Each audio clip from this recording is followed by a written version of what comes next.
Welcome, everybody, to our Thursday Talk series. So, if any of you are joining for the first time, most welcome. We're so happy that you can be here. So, all of you that are on Zoom and are in live in person at the center, we're so happy that you can be here to interact with us on this topic of happiness. So when I saw this topic, I thought, what a really great class that I wish I had when I was in grade school. You know how we go through life just searching for happiness in kind of like all the wrong places. And it would have been really nice to know the happiness was within. So we're looking forward to this talk. And this talk series is actually brought to you by Peace Village Retreat Center and the Manhattan Meditation Center. And if you haven't visited either of those places, we encourage you to come in person. The other thing I wanted to tell you is whatever you find in this class, and I know most of you have actually been with Sister Rona in many of her talks. If you want to do a deeper dive, there is a 7 days meditation course, Reviving the Higher Self, that is coming up on September 19th through the 25th. So I would highly encourage every one of you to really sign up for that, because it will take you through step by step. Sister Rona only has an hour to be able to kind of get everything, given to you for this topic, but if you wanted to take a deeper dive, please feel free to sign up for that. So I'm going to hand it over to Sister Rona to take us through happiness. Good evening. Welcome. Is the sound okay? And on Zoom, okay? Sound is good. Welcome. We are so excited that we are getting live audience again. Live, it was always live, but it was on Zoom for a long time, live. And now the center is beginning to become alive again also in this way.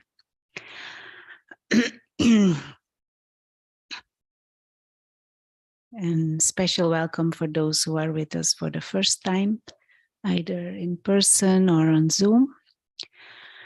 Today's topic on happiness. But before we start with happiness, maybe we can take a few moments of peace, inner peace, a few moments of relaxation and beginning steps of meditation. I will speak a few words to guide and just try and follow it gently with your mind. Don't fight with it, but also just gently try to guide your mind and try to experience the words that are being spoken.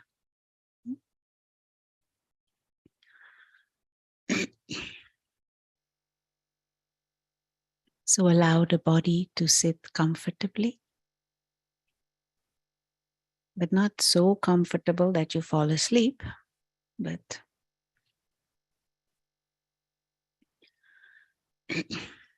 just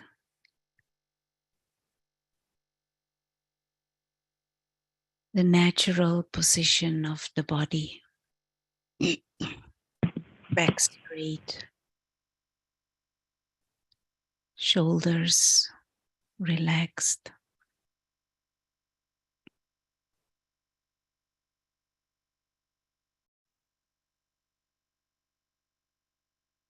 Just see that the neck is also straight and not the head pushing forward, as many of the people on the streets in New York have their head forward because they're rushing.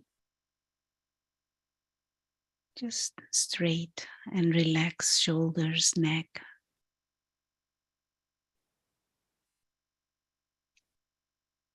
And take a deep breath.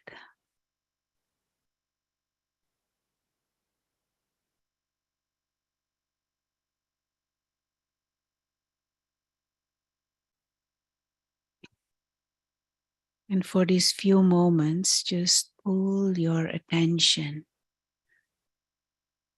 back in, and meaning shift the attention away from everything that happened today and happened out there,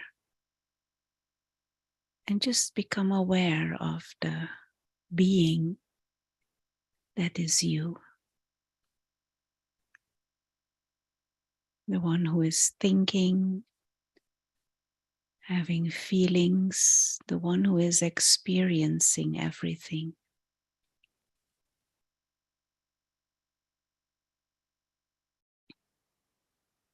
Even this body and the position of the body and the bodily sensations, they are experienced by the being, the inner being, the soul that is you.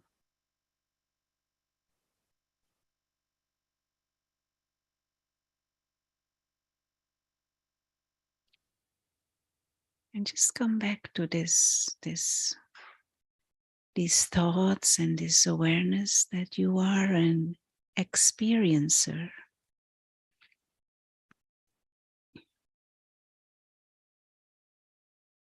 And the body is a vehicle. The body is the tool.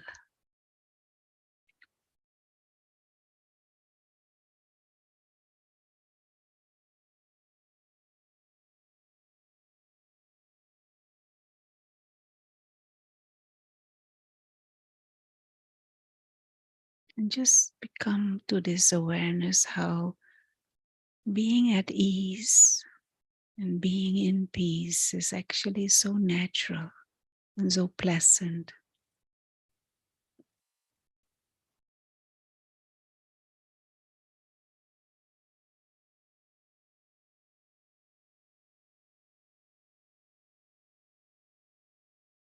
And we use the image of a tiny star, tiny living light, to indicate the self, the soul, sitting behind the eyes.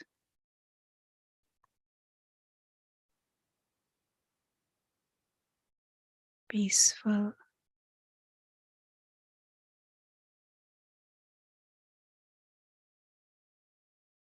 pure, living light.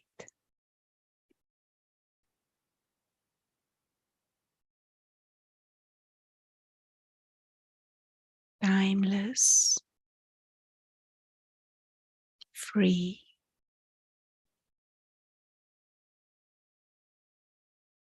serene light.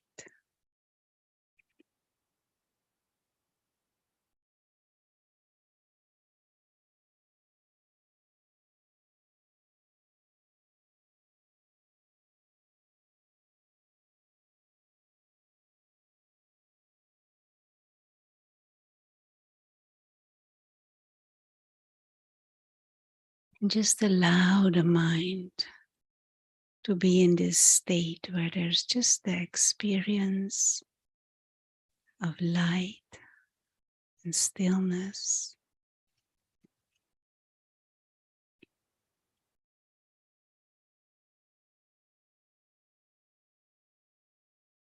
And an underlying awareness of being this spiritual being, the soul.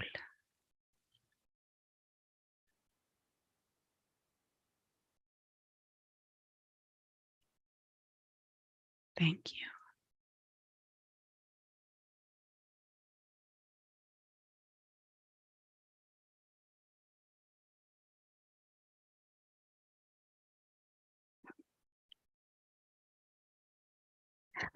There is now such an atmosphere of stillness and silence and peace here that we want to continue, but the talk is bit deeper, not deeper, an extension.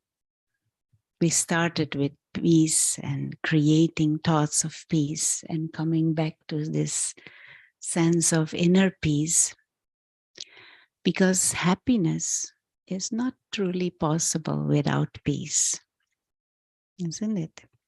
If you are peaceless, can you be truly happy? Not really. And so happiness is there are like certain prerequisites for happiness, and prerequisites doesn't mean external things necessarily, money or certain people, but it prerequisites internal, and peace is one of them. Purity is another one. Purity is a vast and big topic, but to simply understand purity is when your thoughts, your words, and your actions are aligned, and when there are no selfish desires. So there may be good wishes, there may be pure feelings, but they're not selfish desires. That is one way to understand a state of purity.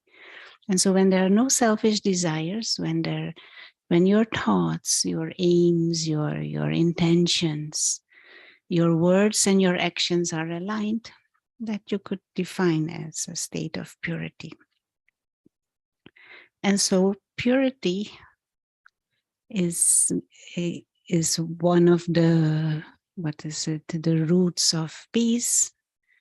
And purity combined with peace makes it possible to be happy in a spiritual way. And I will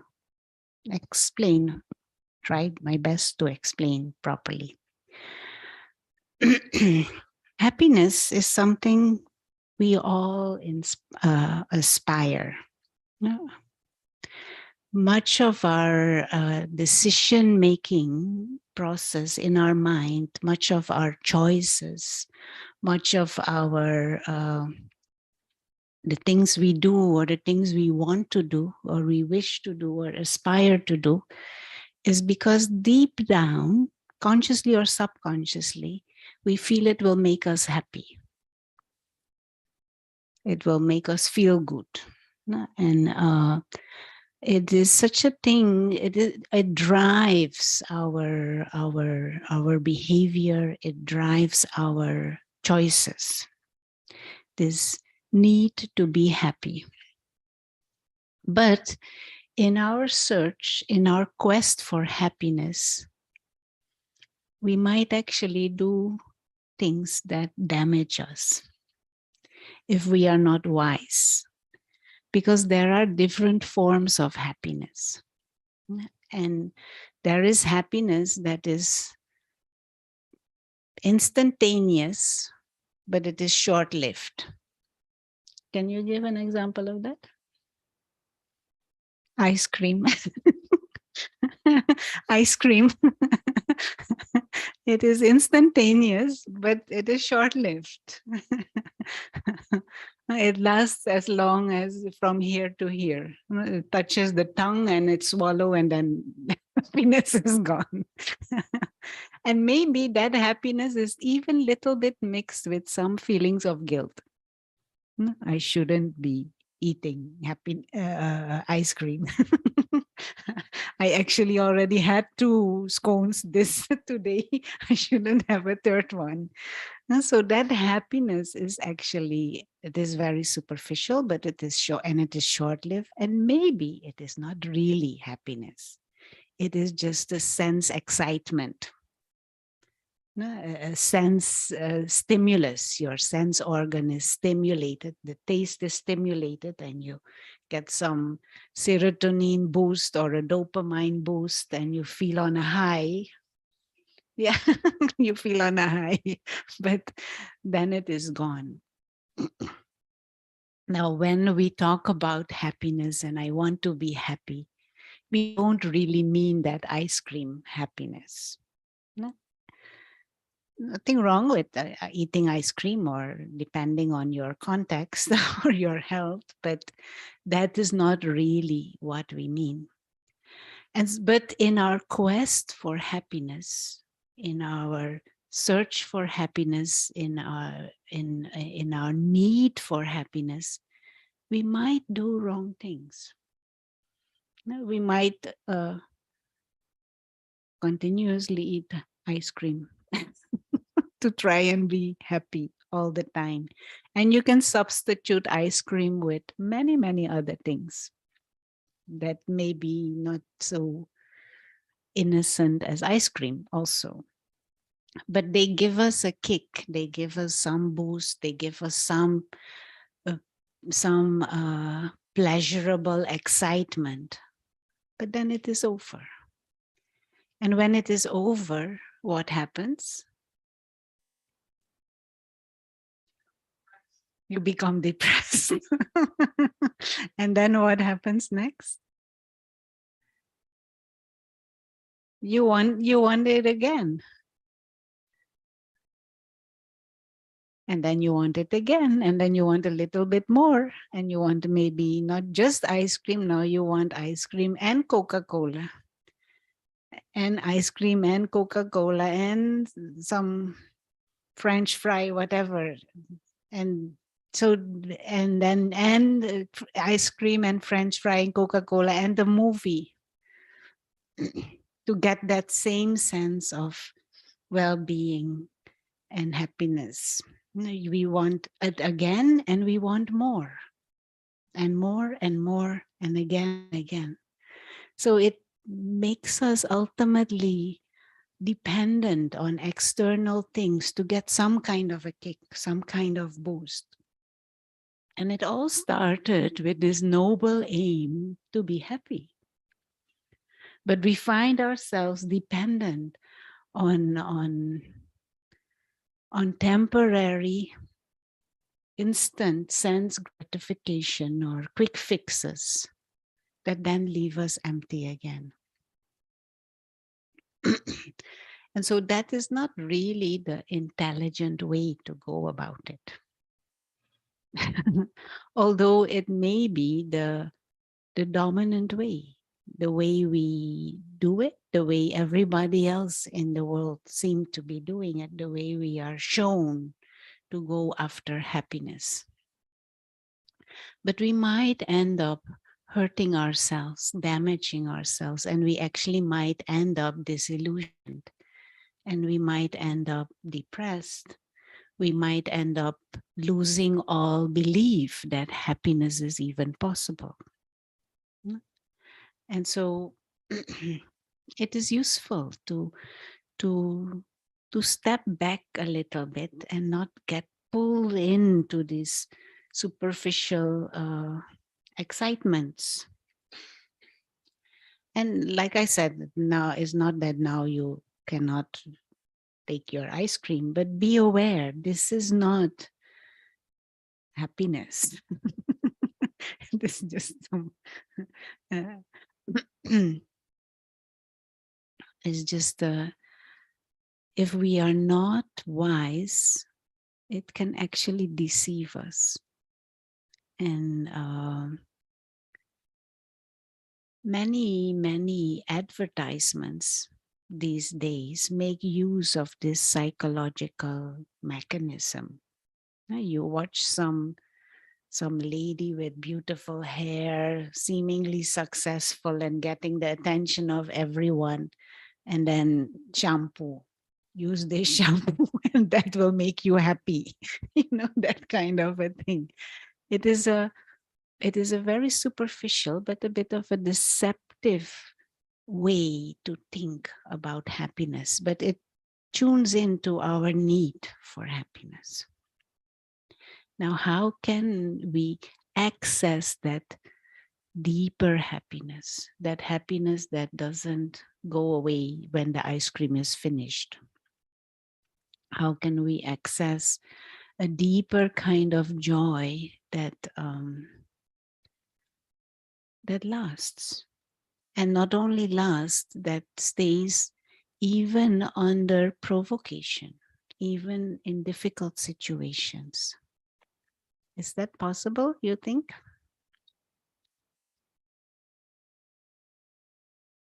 And if yes, if you say yes, then tell us your secret, your method.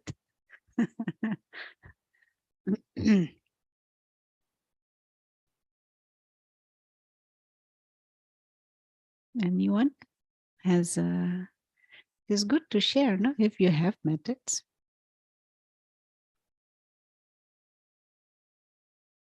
What builds a more solid sense of joy in you that you can hold on to, and that becomes natural, and that even stays even when there are challenging situations happening?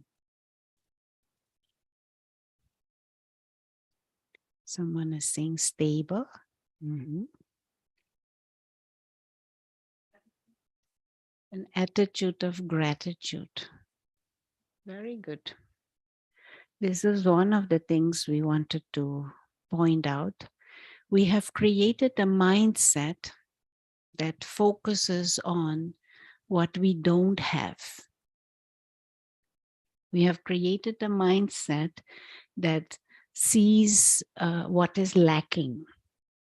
We have created a mindset that sees what is wrong. And not that all that the wrong is not there, it is there, but there are also many things that are right. There are also many things that you do have. And we tend to not focus on that. We tend to focus on that one thing that is not there. No, there is this experiment that they sometimes do with children. And one specific experiment, there are 15 children, and they give all the children a plate full with sweets and candy. And so there are 14 plates that are similar. And there is one plate. So 14 children get the plate with full of candy and they are happy. And then there's one plate that has a specific pink candy on it. One big pink candy on it. And that one child gets that one plate. Now what will happen, you think? They all want that one pink plate. They have a plate full of candy, more even than that one. But they're focused on what is not on their plate. They're not focused on what is already there and how much they already have. And we are kind of conditioned to approach life, to approach our life, to approach ourselves in that way. We are all the time comparing and then seeing what I do not have. Now, one, you could say, habit or tendency to emerge in yourself is to see what you already have. See what is already there. And then this attitude of gratitude is a next step. You recognize everything that is already there and you appreciate that and have a sense of gratitude for what is there. You know, at this moment in the world, they say, you know, that 1/3 of the world population, almost a third of the world population, is not sure whether they will have food tomorrow.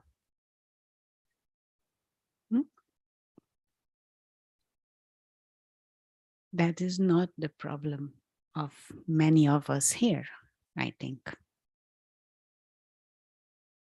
Are we aware of that? Definitely 1/3 of the world population cannot just go to the bathroom and turn on the tap and water is running. Are we aware of what we already have?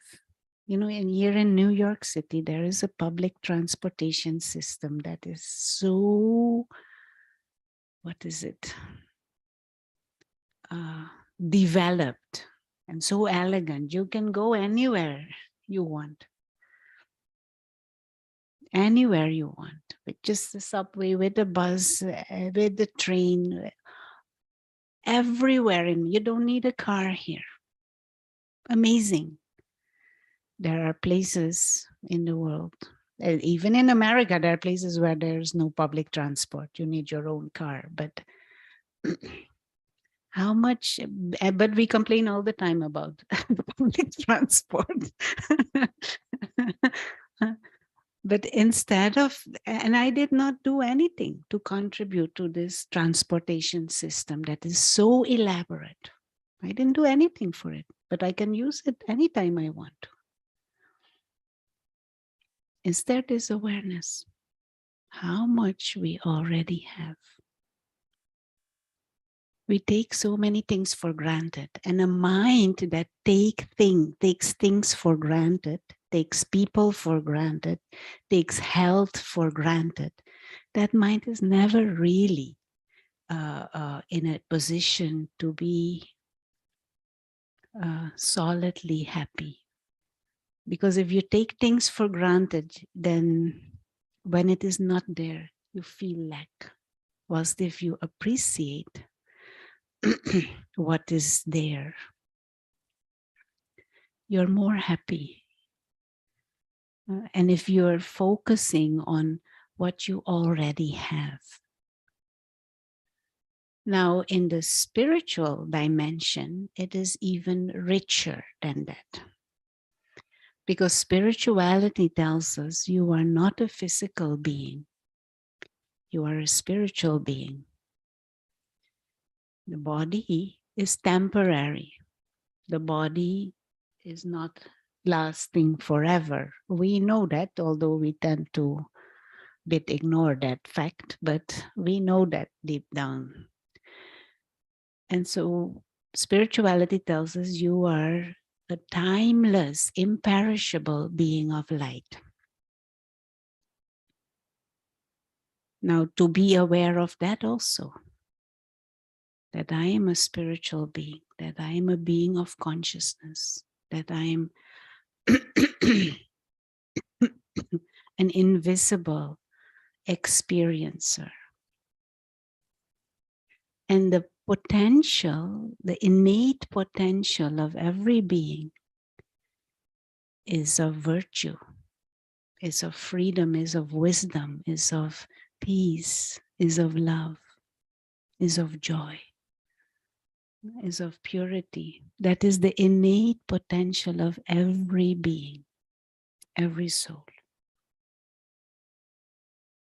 Now, to shift our attention again to that awareness that we already are conscious living beings with that higher potential. And then we have this tremendous gift, this huge gift. You know what is this big gift? Anyone knows what this gift is? Christina, want to say?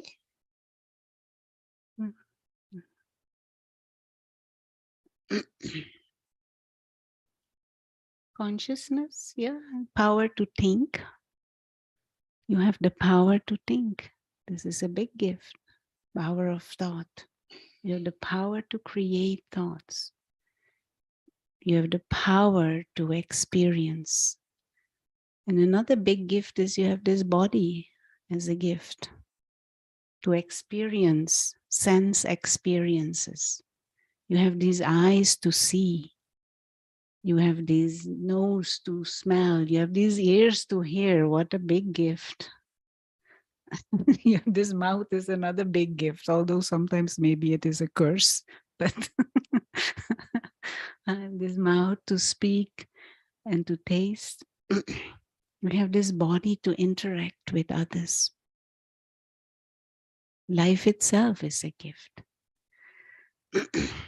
Yeah, to have legs to walk is a gift.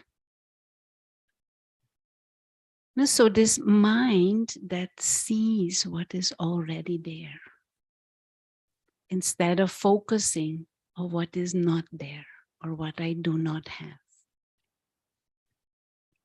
Reflect on this and experiment with this in every situation.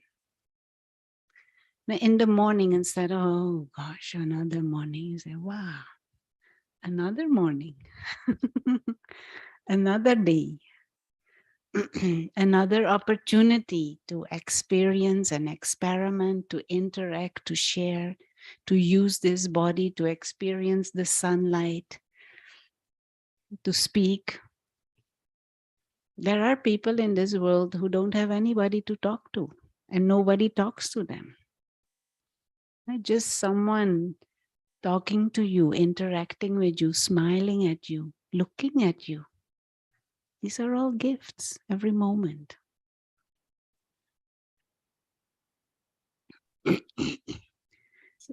Dorona, we have a question out here. It says, what is the reason that mind goes on negativity even though we know it? Is it due to chemical imbalance or tendencies?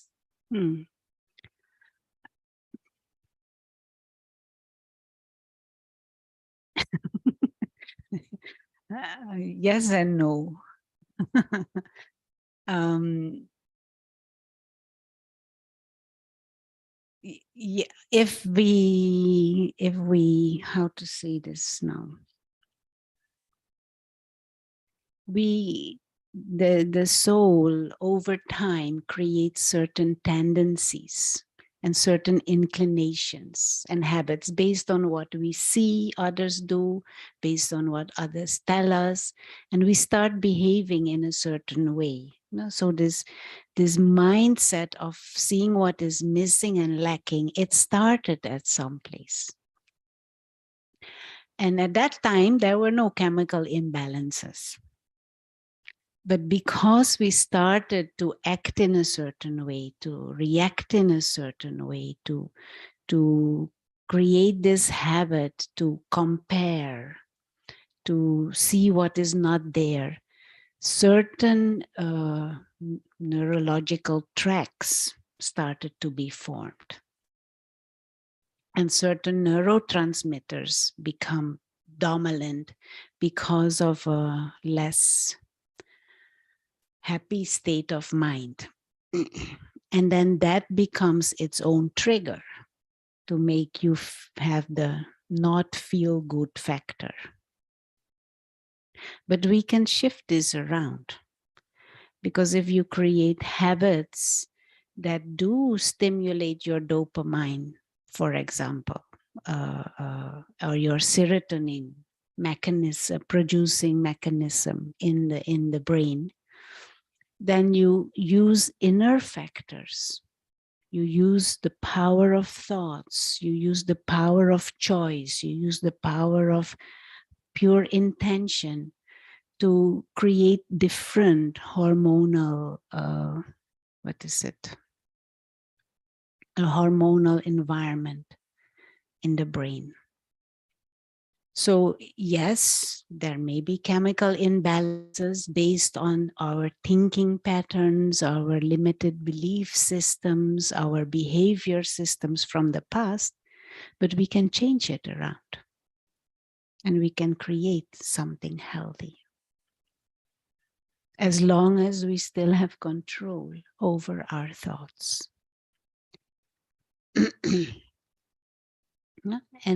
But at this moment, what is important is just observe what is our mindset and what is the predominant tendency at the moment, and consciously shift it around.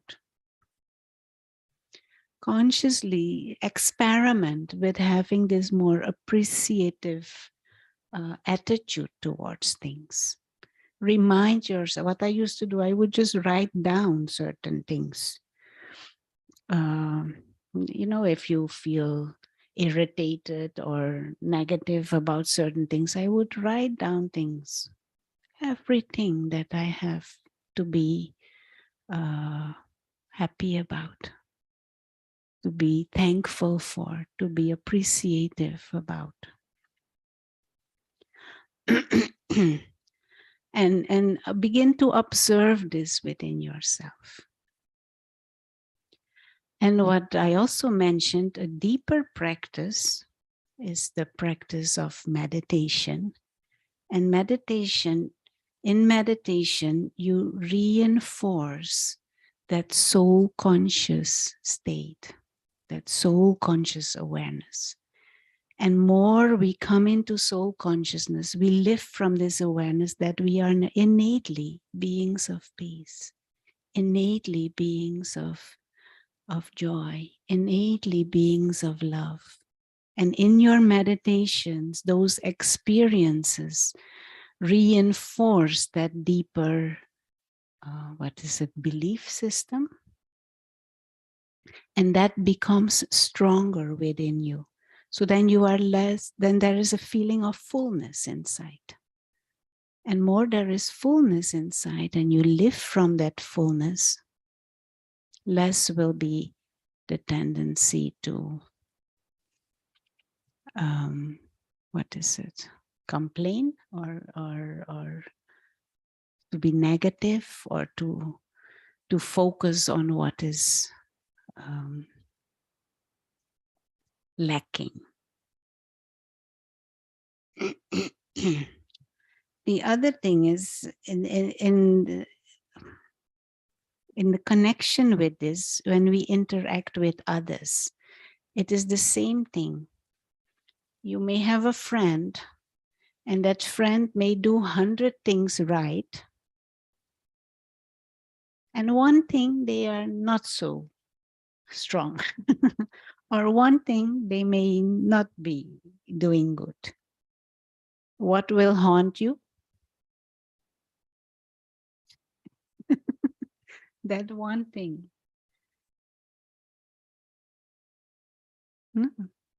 About yourself also. Today, you may have done 100 things, maybe even more than 100 things. And most of those things you did right. But that one thing that you didn't do right, what you will bang your head for that one thing. And just to recognize and acknowledge that this is the condition that we have gone into at this moment in time, that we have sunk into. A mindset that is focused on the negative, a mindset that is always seeing what is not there. And it may appear something simple, but this is what doesn't allow us to have a more stable sense of happiness and joy.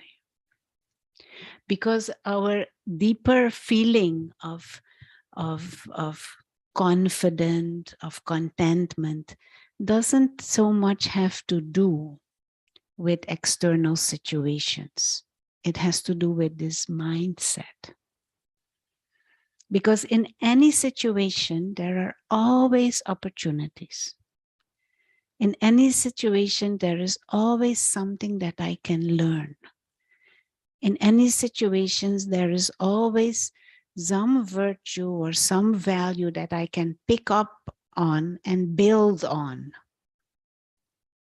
And if I have that tendency, and if I have that attitude, even though the situation is very challenging, internally, I will feel stable and a deeper sense of at least stability and peace, because I'm handling that situation from my own higher nature, my higher character, and that gets reinforced.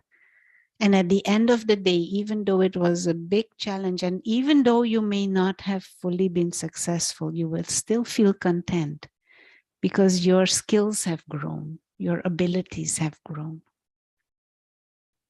Your power to be peaceful, or your power to be patient, or your power to be loving, or your power to be content, or your power to be tolerant has grown. And you will feel good about it.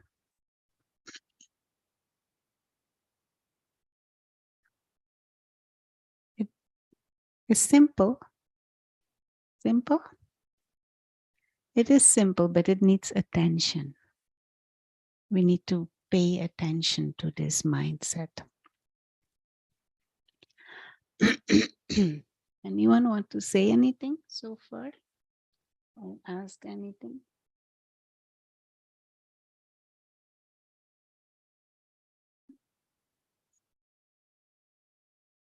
Creativity brings happiness. Creativity is, yeah, but creativity on all levels. No? Creative in your thinking, an approach of being creative with situations also. Not always falling back on the same way of reacting to situations. So say, for example, someone is a bit unpleasant to you, say some colleague who is not nice to you. Every day they ignore you, or they don't say hello and you say hello, or whatever. And you have a certain standard response to that. Change your response. Smile to them.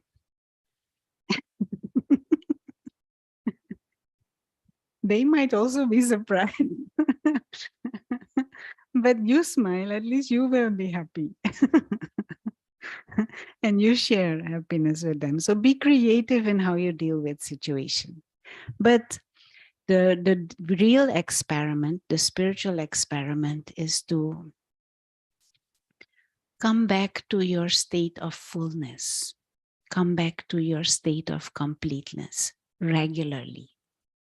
Remind yourself of your own beauty, of your own potential, and of your own fullness. And do that regularly, instead of all the time reinforcing the idea, I don't have, I don't have, I don't have. Now, I want to draw something on the board. Just give me a moment.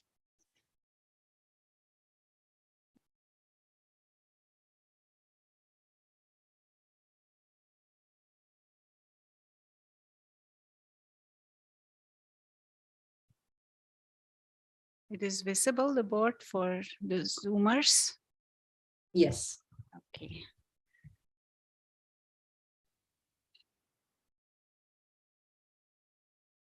So just a simple sketch to explain how, what shift of consciousness, what shift of paradigm, what shift of mindset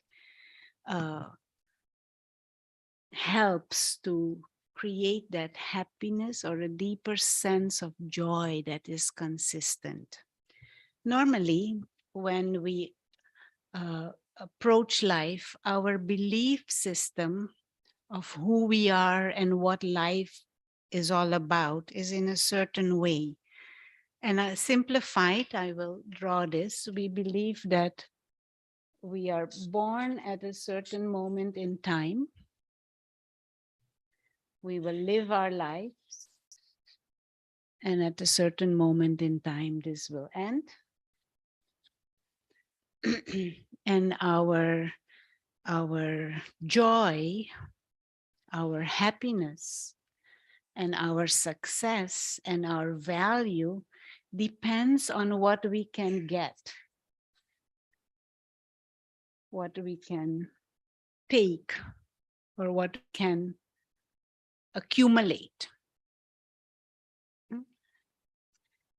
And whether it is rationalized for ourselves, or we have consciously thought about it or not, but this is the model with which many of us live. We are born and we are nothing, and we are nobody. and our value is zero. You're a baby, you're dependent on everyone and everything, and you have nothing, so you don't, you know, and your value and your happiness and your success depends on what you can acquire. Education, the people around you, your family, the status, the objects, the money, what you can acquire. If you are born in a country that doesn't have a high status, you immigrate to one that has a higher status and try to obtain that nationality or whatever. You don't have money, you try to do all kinds of things to make money, to become someone, to have value. And deeper behind is the idea that that will make me happy. This model actually cannot make us stably happy because there is an end to it. If it is not already ending during the lifetime or shifting, at least there is an end at the end of this lifetime. Because our model to life and our model to self is usually limited to this. Yeah, we go back to zero. We came and we were nothing and nobody, and we will end as nothing and nobody. This is the model that we consciously or subconsciously in all cultures at present have of self. And even if we say, oh, I believe in something else, but the practical reality of my inner feelings and emotions and experiences is in line with this most of the time. Now, spirituality says something completely different. Spirituality says you are a spiritual being, a non-physical being, a being that is divine in nature, a being that is imperishable, immortal, a being that doesn't take birth or die. A birth is for the body, and death is for the body, but not for the being of consciousness, for the soul. You belong to another dimension, Nirvana Dham, the world of souls. And you have come here to play a part, to journey, to experience, to experiment, to interact, to play. And for the play, you take a body, you use a tool. And so you come into this world using a body. And so that is the beginning of a human experience. But you are a divine being of light, a being that is complete. And you travel this, and whatever comes on this path, whoever comes is like extra gift. And then at the end, this experience ends. But you remain the divine being of light, the immortal spiritual being with that higher potential. The end of the experience doesn't mean the end of the experiencer, the soul.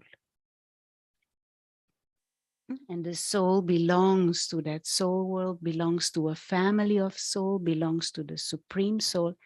And that is the eternal reality.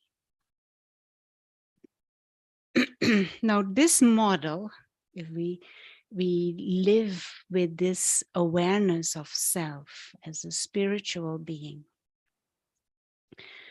that can create that more stable deeper joy, regardless of what happens during this experience. The thing is, what happens if we shift in this, or if we are in this model, then we think my value is based on who I have around me. My value is based on how much I have around me, or the titles I possess, or the houses I possess. And when these things fall away, we fall into unhappiness and depression, because we identify with that and we depend on that and we think that is the source of my happiness. So that will always fluctuate. Here, it is an extra experience. But your basic positioning is completeness and fullness as a spiritual being. Now, meditation is about reinforcing this awareness and focusing your thoughts, focusing your attention on this reality and cultivating that spiritual identity, strengthening that sense of being a soul.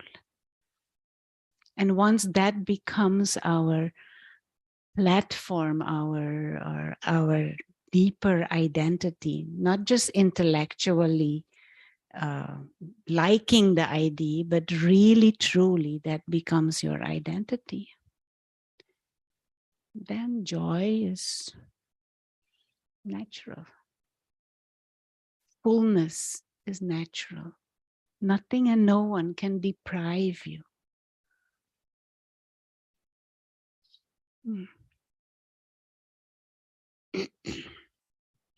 You like this? There is a story. You like stories? There is a story of a man who had a dream. And in this dream, God appears. And God tells him, you want to be rich? You want to be happy? You want to be rich? And of course, he said, yes. Yes. And then God tells him to go to a certain place in the mountains. And he shows him in his dream where to go. And he will meet a man. And that man will give you a stone. And that stone will make you rich forever. And you will be happy. So then he wakes up. But the dream is so real that he thinks, I better go check this thing out. It appears so real. I better go and make sure. So he takes his car, he drives to that place in the mountain, and he sees this man sitting there. And he says, oh, give me my stone, give me my stone, where is it? And the man looks at him and he says, God told me in my dream, you will give me a stone that will make me rich, that will make me happy. The man says, oh, I understand. Go there, and he shows him some place under a tree near some creek. And you'll find a stone, take it, it is yours. So he goes there, and there's a huge stone there, but it's not an ordinary stone, it's a diamond. So he's super excited, his serotonin and dopamine goes through the roof. And he thinks, I am the richest person now of whole of New York. He takes off his jacket and he quickly covers the stone, carries it, puts it in his car, and he drives back home in bliss. 2 weeks later, he returns to that mountain. He returns to that man, carries the stone. And he sees that man and he says, here, take back your stone. And the man looks at him. He said, what happened? Aren't you happy? Aren't you rich? You are the richest man. He says, yes, yes, yes, but I haven't slept for 2 weeks. I had to put iron walls around my windows, and I had to put a double lock on my door. And all my neighbors, I think they are plotting to get my stone, and I couldn't go to work. So my boss is about to fire me. I had to watch this stone all the time. What is this? I don't want this thing. So I come back to give you this stone. What I want is that treasure that you have. And the man said, I gave you my treasure. I don't have anything. He said, no, no, no. I want that treasure that you have that allowed you to give away the diamond. What is that treasure? And that treasure is mind that experiences fullness with or without stone. Stone is nice, no stone is also nice. A mind that sees what is already there and doesn't need these things to feel complete. Appreciate. So with or without diamond, he's cool. He's cool and he's happy.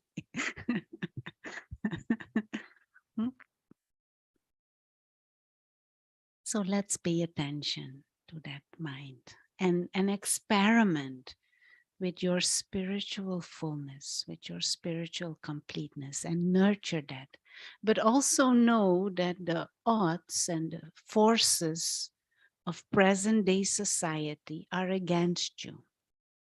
Because present day society lives in this model and reinforces this model. And all the structures that are being created are reinforcing this model.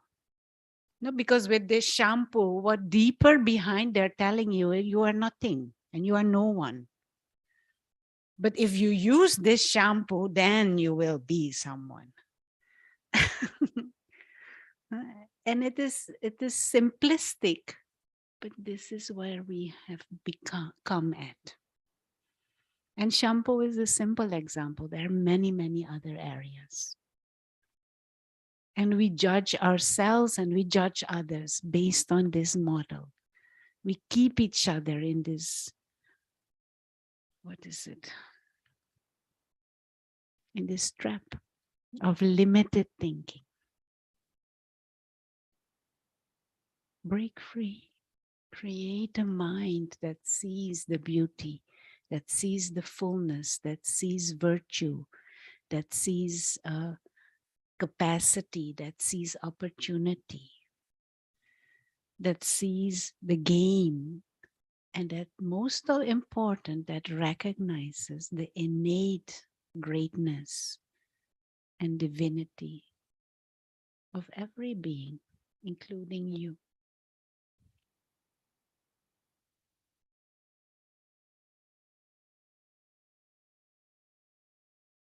Yeah.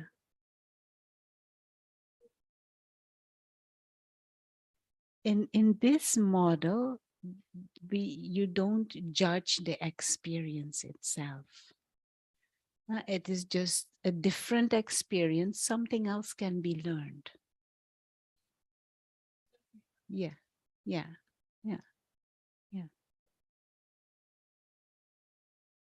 Exactly. Yeah, but you are coming from a platform of security.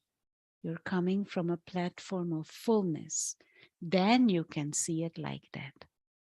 This is why I was stressing first, we have to create this habit of meditation and begin to touch on that completeness of the soul and the wholeness of the soul, because then you can see this. No?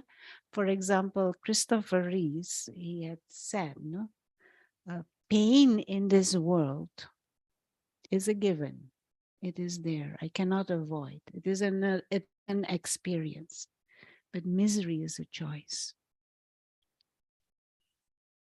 So what he's actually saying comfort is an experience, pain is another experience, part of the human experience.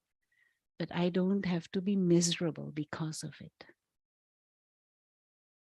And a friend of mine says, salt is one experience, sweet is another experience, bitter is another experience. What is the other one? Salty, sweet, bitter, sour is another experience. Heat is another experience. Cold is another experience. From this soul conscious state, that detached observer kind of state, experiencer, these are variety of experiences. But I am immortal, imperishable being. Coming from that fullness. And in my relationship with the Supreme Soul, there is so much love, so much wisdom, so much purity. I don't look to this experience to get anything. It's just another experience. Of course, you aim to play this game to the highest quality so that the experiences will be of higher quality. But you can still, how to say, for that we do need to come back to this soul conscious state.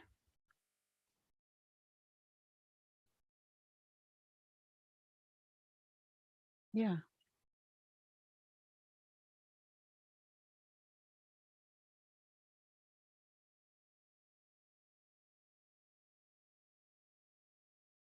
No, life will be fulfilled.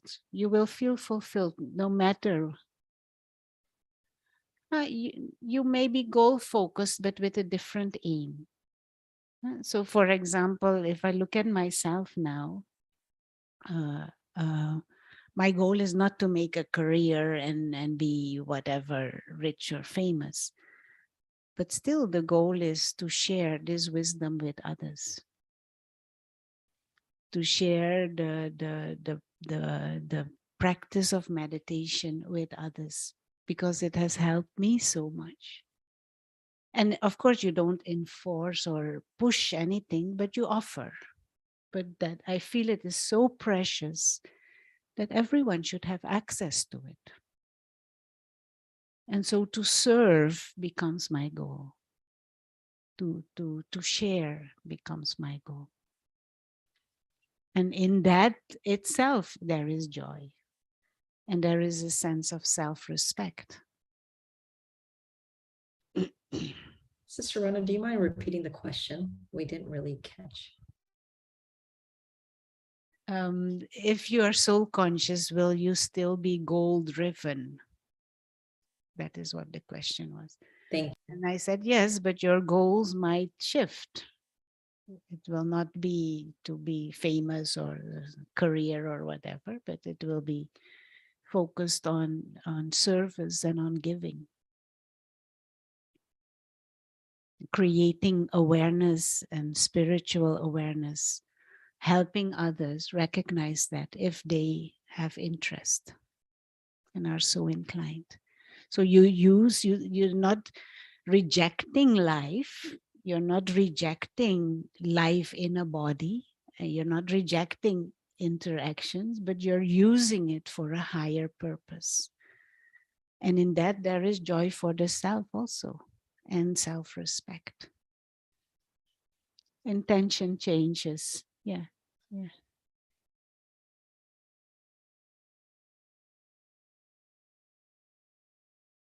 Yeah. Yeah. Exactly. Yeah. Yeah. Yeah. Yeah. Yeah. Yeah. Yeah. So they're saying here it is a shift in intention.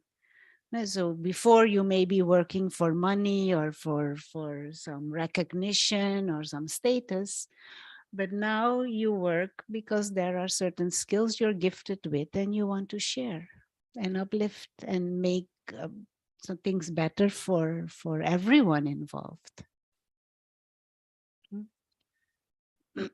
The one some There was once in the Caribbean, someone did some sessions with us, and he was the owner of a pharmaceutical company, owner and also the CEO of that company.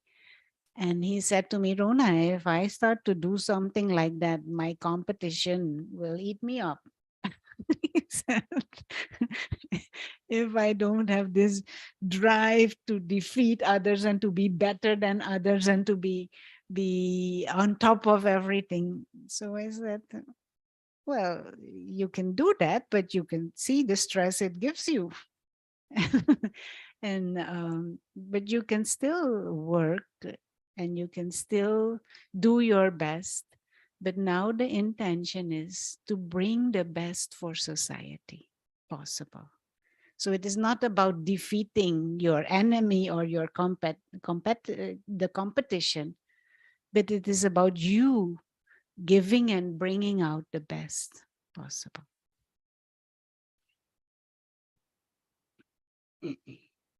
Yeah, yeah.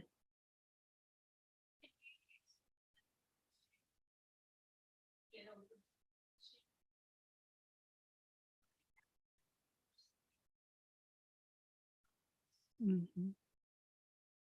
So someone is asking, can you use this method to get over depression because of an outside force, because of, for example, someone's insults? Um, yes, I do feel so. Because what happens is we cannot avoid other people's insults. We cannot change other people's behavior. But if I empower myself inwardly, and if my vision and experience of myself changes, then whatever others says about me or to me will not touch me as deeply as it used to. Because others' vision or comments or behavior, they touch us because we are ourselves already fragile, or we are ourselves not fully recognizing or empowered in the beauty and the truth that is within our own self. We are not in touch with that. And what tends to happen is we shift it around. Instead of other people influencing us and deciding how we feel and deciding how we see ourselves, we internally become so strong and so in tune with our own higher nature that our peace and our respect and our vision of, uh, of greatness starts to influence them. And I've seen that happen. But of course, we need to take this seriously, seriously in terms of experiment with this and deeply grasp these concepts and play with them.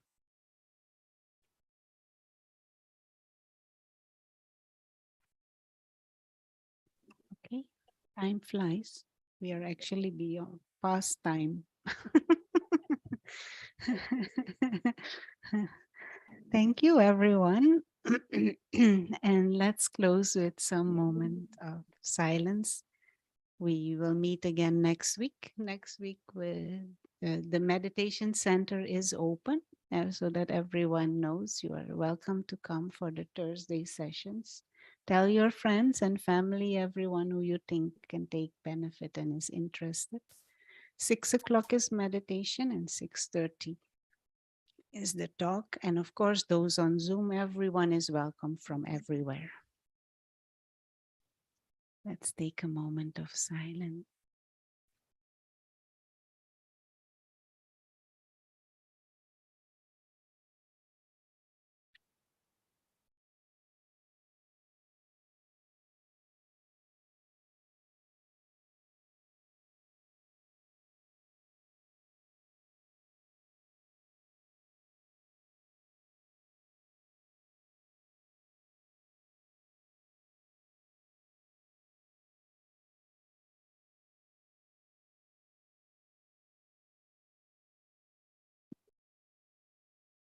Thank you, everyone. And like Suja was saying in the beginning,